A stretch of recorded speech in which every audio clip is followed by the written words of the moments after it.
नमस्कार, मैं आरबी सिंह यादव और आप देख रहे हैं मेरा YouTube channel RB Singh Yadav editor. आज मैं आपको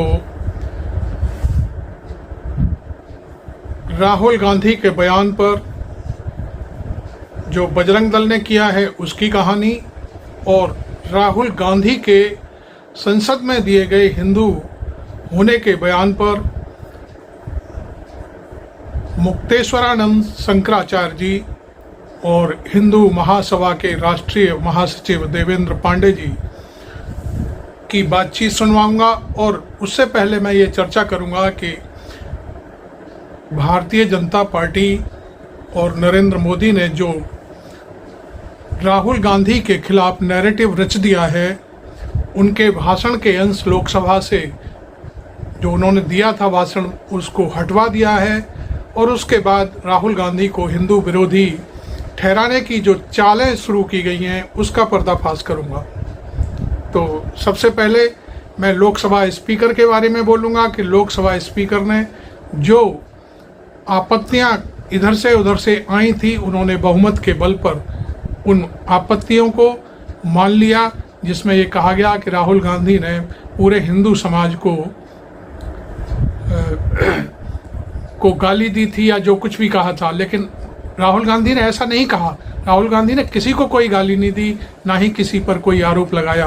उन्होंने सिर्फ और सिर्फ ये कहा था, भारतीय जनता पार्टी हिंदुओं की ठेकेदार नहीं है, नरेंद्र मोदी हिंदुओं के ठेकेदार नहीं है, आरएसएस हिंदुओं की ठेकेदार नहीं है, हिंदू कभी नफरत नहीं फैलाता, हिंदू कभी किसी के साथ हिंसा नहीं करता। ये बात उन्होंने अपने भाषण में लोकसभा में की थी और ये दर्ज हो गई थी।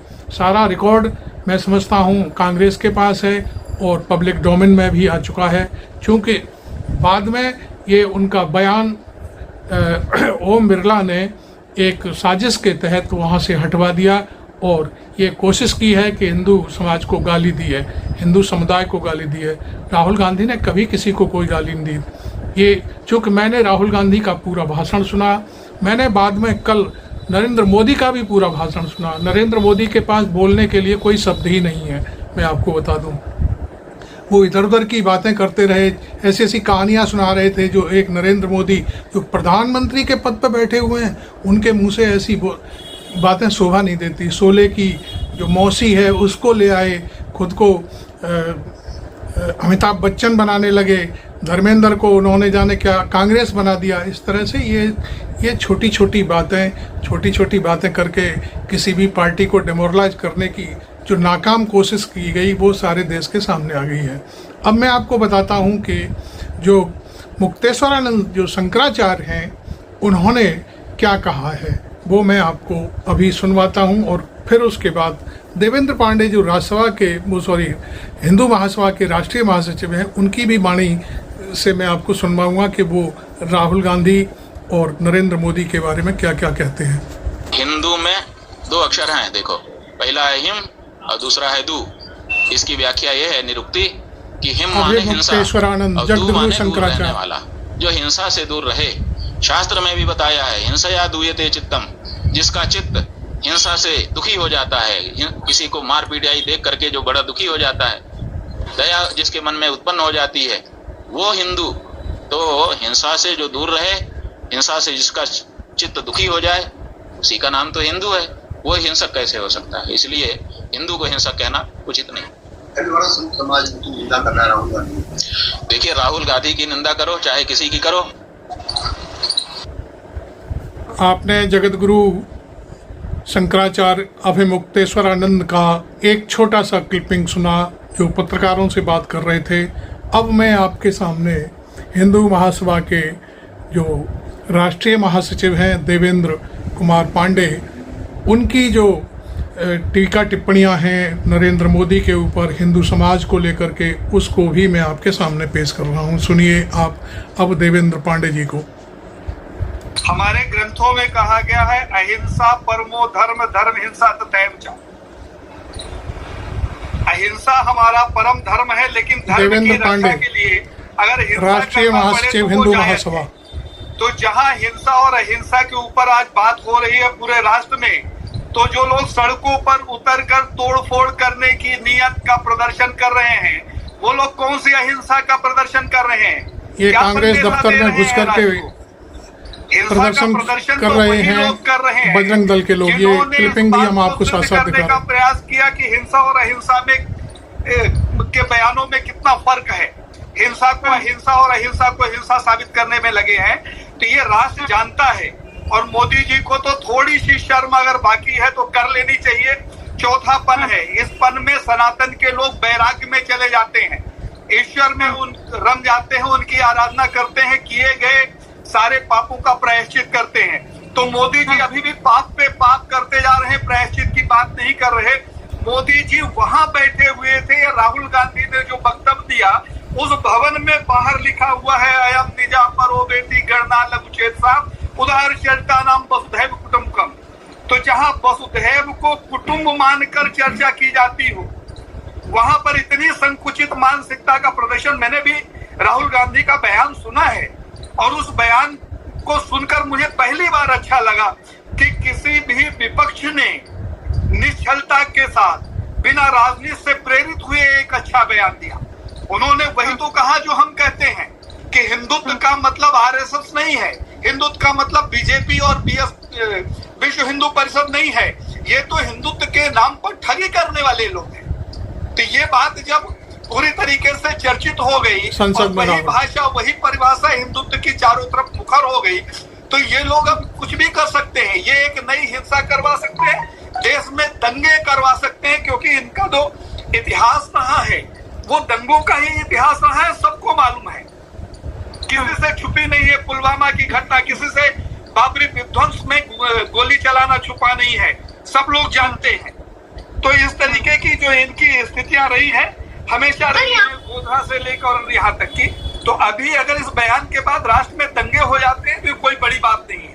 मैं तो ये मानता हूँ ये पूर्व नियोजित षड्यंत्र के तहत किया जाएगा, जिसकी संभावनाएं अधिक है। सीधी सीधी सी बात है, हमारा ये सनातन धर्म है, सनातनी राष्ट्र है, और इस सनातनी राष्ट्र में 4 शंकराचार्य हैं और 4 शंकराचार्य के साथ 5 आचार्य हैं जो संपूर्ण राष्ट्र का संचालन धर्म के आधार पर और नीति के आधार पर करते हैं। तो शंकराचार्य जी ने जो बयान दिया है वो कहीं किसी भी पार्टी से या पूर्वाग्रह से ग्रसित नहीं है, वो राष्ट्र की आत्मा के करीब का बयान है, राष्ट्र की मर्यादा के करीब का बयान है। अगर हमने मोदी को मोदी कहा तो मोदी के आगे हमारे बयान में माँ शब्द नहीं जोड़ देना चाहिए और उस माँ की परिभाषा अलग अलग शब्दों में व्याख्या नहीं करनी चाहिए। माँ से बहुत कुछ होता है, लेकिन अगर हमने मोदी कहा है तो मोदी की परिभाषा सिर्फ और सिर्फ मोदी होना चाहिए। राहुल गांधी यहाँ विषय नहीं है, विषय ये है कि राष्ट्र को आप दंगों की तरफ क्यों ले जाना चाहते हैं किसी एक बयान से। आप उस सत्यता को स्वीकार क्यों नहीं करते? जैसा कहा गया संसद भवन के भीतर बयान को रिकॉर्ड करने की परंपरा है, तो साहब वो बयान आप जारी कर दीजिए एज इट इज। अभी जो पेज चलाया जा रहा है, सबसे बड़ी बात यह है कि बयान को भी काट दिया गया, जहां पर राहुल गांधी ने साफ साफ कहा है कि बीजेपी आरएसएस का मतलब पूरा हिंदू समाज नहीं है। उस बयान को भी काट दिया गया, जवाब को भी काट दिया गया। अब इससे तो समझ में आ रहा है कि क्या खेल चल रहा है। आपका कहना है कि दंगे करवाने की साजिश है क्योंकि इनको अल्पमत भी आया है। दावा तो ये भी किया जा रहा है कि मोदी सरकार गिरने वाली है, मोदी सरकार के पास बहुमत नहीं है, एनडीए में खींचतान मची हुई है। तो क्या ऐसे हालात आपको क्या लगता है, क्योंकि जिस तरीके से पत्थरबाजी की जा रही है, जिस तरीके से लोग कांग्रेस दफ्तर में घुस जा रहे हैं, कांग्रेस के कार्यकर्ताओं और नेताओं को डरा रहे हैं, ये अपने आप में बड़ी बात है। क्या कहेंगे सर? दंगे ही इनकी शक्ति है और सत्ता की क्लिपिंग हमने अभी थोड़ी सी वो 4 PM से ली है। देखिए 4 PM इंटरव्यू कर रहा है इनका जवाहरलाल नेहरू को इन्होंने जब ये प्रधानमंत्री बनने के रास्ते पे थे तो सोशल मीडिया के माध्यम से मुस्लिम घोषित किया गया और गयासुद्दीन गाजी का पोता बताया गया। ये घटना शुरू होती है, एक रोमिंग जर्नलिस्ट नाम का पेज बनाया गया दिल्ली में, जिसमें एक पत्रकार ने इस बात को लिखा और उस पत्रकार ने इसके सबूत के आधार पर लिखा कि जम्मू कश्मीर के एक लाइब्रेरी में 10-20 पेज की एक किताब रखी हुई है जिसमें ये बात लिखी है। इसके अलावा इनके पास कहीं संपूर्ण भारत में कोई प्रमाण नहीं। हम 10 मिनट के लिए मान लेते हैं कि जवाहरलाल नेहरू मुस्लिम परिवार से थे, हिंदू नहीं थे या ब्राह्मण नहीं थे, हम मान लेते हैं, इनकी भाषा हम बोलते हैं। तो साहब अगर कोई भी मुस्लिम हिंदू धर्म को स्वीकार करके उसके वैवाहिक कार्यक्रम से लेकर उसका अंतिम संस्कार तक हिंदू रीति रिवाज से किया जाता है, फिर नफरत की बात कहां से पैदा होती है? अर्थात इन कुछ भी नहीं है, सिर्फ नफरत फैलाना है, और उस नफरत फैलाने के लिए ये कुछ भी करते हैं, कहीं भी जा सकते हैं। छोटा सा चुटकुल्ला बता दूं, बहुत छोटा सा है। कभी अमेरिका के राष्ट्रपति आए यहाँ भारत घूमने के लिए, तो रात में कहीं जा रहे थे, उनकी गाड़ी खराब हो गई। उन्होंने कहा कि देखो दाएं बाएं कोई जगह है क्या रुकने के लिए? तो देखा एक किले जैसी जगह थी जहां 15 फीट ऊंची दीवारें थी, बड़ा गेट लगा था। तो उनके चौकीदार गए, बोले कि अमेरिका के राष्ट्रपति आए हैं, उनकी गाड़ी खराब हो गई है, यहाँ रात में रुकना चाहते हैं। तो उन्होंने कहा लेके आइए। जब लेके गए और अमेरिका के राष्ट्रपति वहां गए, गेट खोला गया, तो उन्होंने पूछा ये कौन सी जगह है? तो उन्होंने कहा ये पागल खाना है। तो बोला पागल खाने में थोड़ी रुकेंगे। उन्होंने कहा आप जैसे कई अमेरिका के राष्ट्रपति यहाँ बन गए। तो मोदी जी मानसिक रूप से विक्षिप्त हो चुके हैं। सत्ता के गरूर में जिस व्यक्ति का ये अहंकार हो, और हमारे यहाँ हम लोग सनातनी लोग हैं, हमारे यहाँ पेड़ भी जो पैदा होता है बीज से पैदा होता है, जीव जंतु भी बीज से पैदा होते हैं। लेकिन पाषाण जो होता है, जिसके मन में हृदय नहीं होता, कठोर होता है, वो मोदी के हिसाब से पैदा होता है। तो मोदी जी तो इस बात को सिद्ध कर रहे हैं कि वो मानव नहीं पाषाण है, जिनके मन में ना हृदय है, ना सोचने समझने की क्षमता है, ना मानवता है, ना धर्म है, ना राष्ट्र प्रेम है। तो जिस बात को वो स्वयं सिद्ध कर रहे हो, उस पर मुझे लगता है कोई टिप्पणी नहीं करनी चाहिए। अमेरिका के राष्ट्रपति हो चुके हैं जो पागल खाने में रहना चाहता है, और इनका स्थान भी वही होना चाहिए। इस राष्ट्र को दंगे नहीं चाहिए, इस राष्ट्र को विकास चाहिए। हमें अभी एक छोटी सी बात और बता दूं, अभी योगी आदित्यनाथ जी का हम देख रहे थे, उसमें चल रहा था आपकी अदालत में, योगी आदित्यनाथ कह रहे थे कि ये वो भारत है कि पाकिस्तान की जनसंख्या 40 करोड़ है और 80 करोड़ लोगों को भारत मुफ्त कर अनाज देता है। तो जिस राष्ट्र में भिखारी पैदा करने पर गर्व होता हो, तो वहां तो हमें शर्म आती है। और मोदी जी क्या हिंदुत्व की बात करेंगे? मोदी जी के बयान है कि मेरा दुर्भाग्य है, मुझे शर्म आती है कि मैं भारत में पैदा हुआ। तो ये तो भारत के हिंदुओं के लिए शर्म की बात है कि एक ऐसा व्यक्ति भारत का प्रधानमंत्री जिसे भारतीय होने पर शर्म आती है। नहीं, प्रधानमंत्री भाग्य की बात है कि मैं भारत में पैदा हुआ हूँ। उनका कहना था कि ऐसा लोग पहले सोचते थे जब कांग्रेस की सरकार की उनका अधूरा बयान शेयर किया जाता है। फिलहाल सर इस पर नहीं आते हैं, बात मोदी जी पर करते हैं, क्योंकि प्रधानमंत्री नरेंद्र मोदी की तरफ से पहले बयान दिया गया कि राहुल गांधी ने पूरे हिंदू समाज को हिंसक कहा है, और उसके बाद से जैसे ही मोदी का बयान निकलकर सामने आया है, ओम बिरला की तरफ से राहुल गांधी का बयान काट दिया गया है, और सड़कों पर आतंक जैसी स्थिति अब उत्पन्न हो गई है। आपको क्या लगता है सर, प्रधानमंत्री नरेंद्र मोदी को लेकर आपने कहा कि उनकी बुद्धि अब भ्रष्ट हो चुकी है, तो बुद्धि और विवेक अब लग रहा है कि दोनों ही नहीं काम कर रहे हैं। चुनाव प्रचार के दौरान जिस तरीके के बयान दिए गए कि इंडी गठबंधन के सामने मुजरा करो, घुसपैठ या ज्यादा बच्चा पैदा करने वाला भैंस खोल ले जाएंगे, इस तरीके के बयान दिए गए। लेकिन अब आप देखिए सर, अब एक कदम आगे बात निकलती हुई नजर आ रही है। किस तरीके से झूठा एजेंडा बनाया जा रहा है, वो भी सदन के बयान पर बनाया जा रहा है। आपको क्या लगता है सर, ये जो सरकार बहुमत नहीं पा पाई है, अब क्या आगे की तैयारी कर रही है? क्योंकि आप हिंदू महासभा से हैं, हिंदू का असल मतलब क्या होता है आपसे बेहतर कोई नहीं समझता सर। हिंदू का मतलब होता है सर्व धर्म सद्भाव, राष्ट्र हित, स्वाभिमान, ये हिंदू का मतलब होता है। हिंदू का मतलब हिंसा अगर होता तो भारत के ऊपर इतने हमले हुए, दूसरे धर्मों का विस्तार हुआ, तब साहब हिंसा नहीं हो गई। और एक संसद भवन के अंदर मुझे तो दुख लगता है, और ये दुर्भाग्य की बात है कि ओम बिरला जैसा व्यक्ति अध्यक्ष की आसंदी पर बैठा है जो पूर्वाग्रह से ग्रसित है, जिसने भारत की संसद भवन को कलंकित किया पिछली बार अधिक से अधिक सांसदों को निलंबित करके। अरे साहब, अगर चोरी उचक्कई डकैती की बात करते हो, कहीं मोदी के खिलाफ प्रमाण लेकर वो आ जाए कोई भी सांसद कि ये इन्होंने भ्रष्टाचार किया, और ऐसे बयानों को संसद के भीतर विलोपित कर दिया जाए, तो ये दुर्भाग्य की बात है। इस भारत को पता चलना चाहिए कि संसद भवन के भीतर हो क्या रहा है। वहां हमारे चुने हुए सांसद है जो राष्ट्र का प्रतिनिधित्व करते हैं, तो हिंदुत्व पर प्रवचन देने का अधिकार भारतीय जनता पार्टी, आरएसएस और विश्व हिंदू परिषद को नहीं है, क्योंकि इनको अयोध्या की जनता ने लताड़ दिया है, इनको चित्रकूट की जनता ने लताड़ दिया है, इनके ऊपर वाराणसी में जूते फेंके जाने लगे हैं। और आपने हमारी बात का जो बताया कि मोदी जी ने नहीं कहा, देखिए सारे बयान भारत में आज अपने स्वार्थ के हिसाब से कट पेस्ट कर पेश किए जाते हैं।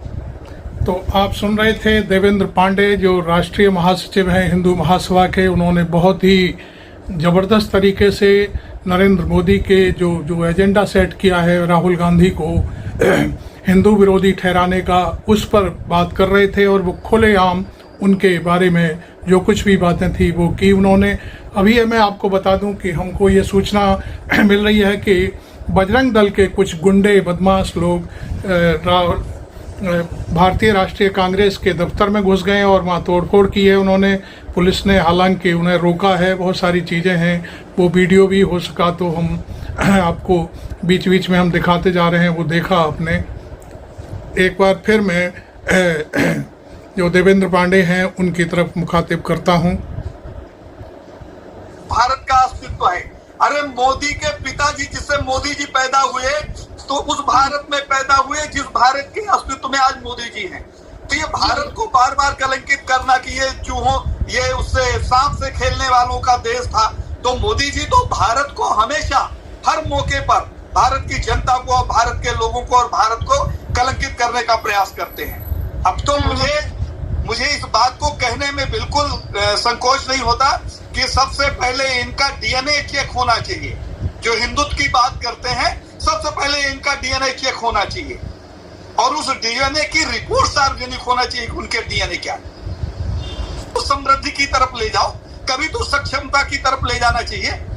हिंदू मुस्लिम के दंगे, और उसमें मिला क्या हिंदू को? आज जब आपको वोट नहीं देते तो आप हिंदुओं को गाली देते हो। इसी अयोध्या में और बनारस में जब संसद भवन के ऊपर कोई हिंदुत्व पे बात होती है तो फिर आप हिंदू बन जाते हो। तो आप कौन से हिंदू हो भाई? आप तो पहले ये डिफाइन करो कि आप कौन से वाले हिंदू।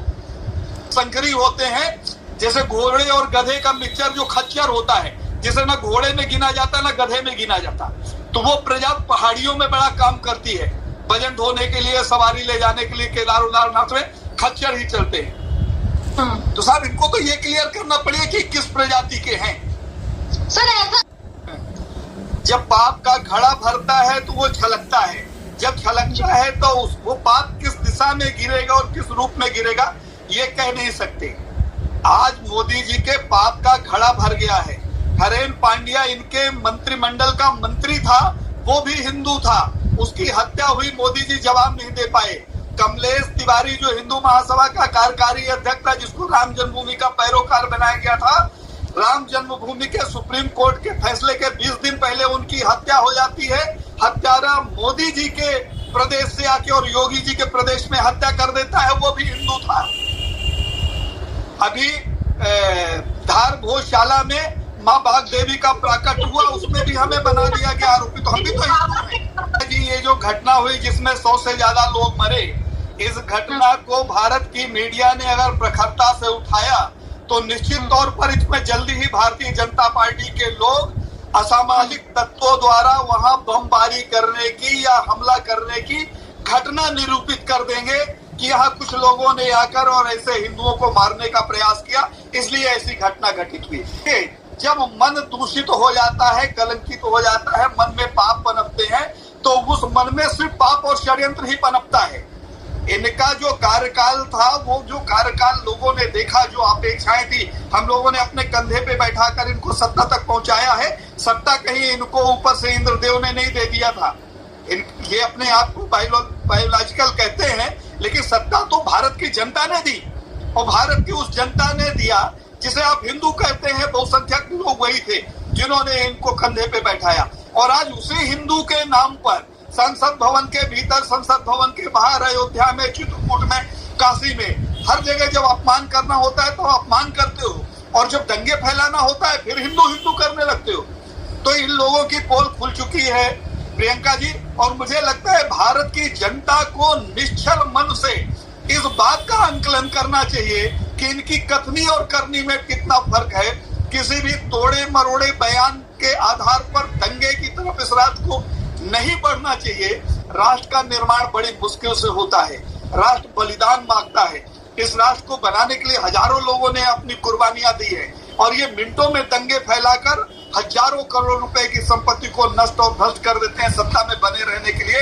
तो मैं भारत की जनता से अपील करूंगा, शंकराचार्य जी एक जिम्मेवार पद है, इससे बड़ा हमारे धर्म में कोई पद नहीं है। शंकराचार्य जी किसी राजनीति से प्रेरित नहीं है। जब हम लोगों ने गोवर्धन जी से यात्रा शुरू की पैदल, तो शंकराचार्य जी ने कांग्रेस को भी संदेशा दिया था कि आप आइए और घोषणा करिए कि हम गौ हत्या रोकेंगे, हम आपका समर्थन करते हैं। उन्होंने भारतीय जनता पार्टी से भी संवाद किया था, तो साफ सूख गया था धर्म की रक्षा करने के लिए। और आज धर्म की बात करते हैं, हिंदुत्व की बात करते हैं, बगुला भगत हैं। देखिए, राष्ट्र को जब तक अपोजिशन मजबूत नहीं होगा तब तक इस देश की जनता की बात संसद भवन में मजबूती से नहीं उठ सकती। ये प्रजातांत्रिक राष्ट्र है और अगर राहुल गांधी हो या उनकी जगह कोई दूसरा भी अपोजिशन का लीडर होता भी तो 10 साल इनको गूंगा अपोजिशन मिला। अपोजिशन की लीडरशिप न होने की वजह से इन्होंने मनमानी की। आज इस राष्ट्र के लिए प्रसन्नता की बात है कि हमारा अपोजिशन मजबूत हुआ है, जो हिंदुस्तान की बात को संसद भवन के भीतर पटल में मजबूती से रखेगा। लेकिन वही चेहरा संसद भवन के भीतर अध्यक्ष का, वही प्रधानमंत्री का चेहरा, वही गृह मंत्री का चेहरा, जिन्होंने पिछले सत्र में षड्यंत्र किया और किसी भी तरीके के प्रजातंत्र को जीवन नहीं दिया, इन्होंने उसे कुचलने का काम किया। तो अगर राहुल गांधी की संस्था फिर ये बर्खास्त कर देते हैं तो इसमें आश्चर्य की बात क्या है? ये तो हमेशा से ये करते आए हैं, ये तो हमेशा से करते आए हैं। हमेशा बात होती है प्रियंका जी की इंदिरा गांधी के समय इमरजेंसी लगी थी, लेकिन वो घोषित थी, दिखती थी, उसके कारण थे। लेकिन आज तो उससे बड़ी इमरजेंसी लगी हुई है कि आप अपनी बात नहीं बोल सकते हो, आपकी सत्य बोली हुई बात को ये गलत साबित कर देते हैं। तो इमरजेंसी तो ये है जहां कोई भी व्यक्ति अपनी बात नहीं कर सकता, राष्ट्र हित की बात नहीं कर सकता, धर्म रक्षा की बात नहीं कर सकता, एकाकी और अखंडता की बात नहीं कर सकता। इस सड़क पर शीर्षासन भी करें मोदी जी लोग आधी चड्डी पहनकर, तब भी इस राष्ट्र की जनता को अब भ्रम नहीं होगा। हाँ, इनके तनखैया लोग जिसको 200-500 रुपए देकर सोशल मीडिया चलवाते हैं, बजरंग दल जिसको इन्होंने कभी गौ हत्यारा कहा था, इन्हीं मोदी जी ने, कि ये जो गाय तस्करी सबसे ज्यादा ये लोग करते हैं, आज उनका हिंदुत्व जाग गया, आज रोडों में नाचने लगे। अरे ये बेशर्म लोग हैं, इनको शर्म आनी चाहिए। हिंदुत्व की परिभाषा पहले जान लें कि हिंदुत्व है क्या। हिंदुत्व की परिभाषा इस राष्ट्र में मोदी तय करेंगे। मोदी कौन है? जो व्यक्ति खुद डाउटफुल हो, जिसने हिंदुओं की हत्या करवाई हो, वो हमारे हिंदू धर्म का ठेकेदार हो गया। और यही बात संसद भवन के भीतर राहुल जी ने कही है। मैंने सुना है कि हिंदुत्व का मतलब आरएसएस नहीं होता, बीजेपी नहीं होता, विश्व हिंदू परिषद नहीं होता, और ये लोग हिंदुत्व के नाम पर दंगे करवाते हैं। मुझे लगता है कि उन्होंने एक भी गलत बात नहीं कही, सही बात कही और दमदारी से कही। ये बात तो हम लोग हमेशा कहते आए और मुझे तो इस बात की प्रसन्नता है कि जो बात अभी तक हम अकेले कहते थे, उस बात को संसद भवन के अंदर बल मिला है। कही हुई बात का हम लोग समर्थन करते हैं। आपने देवेंद्र पांडे को सुना, जो हिंदू महासभा के राष्ट्रीय महासचिव थे। उन्होंने पूरी खरी खरी सुनाई। हो सकता है आपको ये कुछ बातें बुरी लगें, लेकिन जो बात सार्वजनिक की जानी चाहिए वो हमने करने की कोशिश की है। अब मैं आपको बता दूं कि बजरंग दल के लोग आज दिन में राष्ट्रीय कांग्रेस, जो कांग्रेस का दफ्तर है, उसमें घुस गए, वहाँ पर तोड़फोड़ की और बहुत ज़्यादा तांडव मचाया। देखिए, अहमदाबाद के कांग्रेस दफ्तर में बजरंग दल के लोगों का तोड़फोड़ और हंगामा। दरअसल पूरा बवाल सोमवार की रात उस समय हुआ जब संसद में दिए गए राहुल गांधी के हिंदू विरोधी बयान से नाराज बजरंग दल के कार्यकर्ताओं ने कांग्रेस दफ्तर में राहुल गांधी के पोस्टर पर, ये भारतीय जनता पार्टी के सारे पर सारा कार्यक्रम हो रहा है। राहुल गांधी के बयान को झूठा साबित करने की कोशिश हो रही है। राहुल गांधी ने ये कभी नहीं कहा कि हिंदुओं के बारे में कोई गलत बात नहीं कही। तो ये मैं आपको एक क्लिप दिखा रहा हूँ जो गोदी मीडिया पर चल रही है लगातार। इस दौरान दौरान बीजेपी कार्यकर्ताओं ने राहुल गांधी हाय हाय के जमकर नारे लगाए, तो दूसरी तरफ से संविधान बचाओ जैसे नारे गूंज रहे थे। आपने देखा अभी अहमदाबाद के कांग्रेस कार्यालय में घुस करके जो तोड़फोड़, ईंट पत्थरबाजी की बजरंग दल के लोगों ने, वो सारा देखा। आपने देवेंद्र पांडे को देखा, उन्होंने क्या बोला, जगत गुरु शंकराचार्य का भी बयान देखा। आपको ये मेरा वीडियो कैसा लगा ज़रूर बताएं। Thank you very much. मैं आरबी सिंह यादव।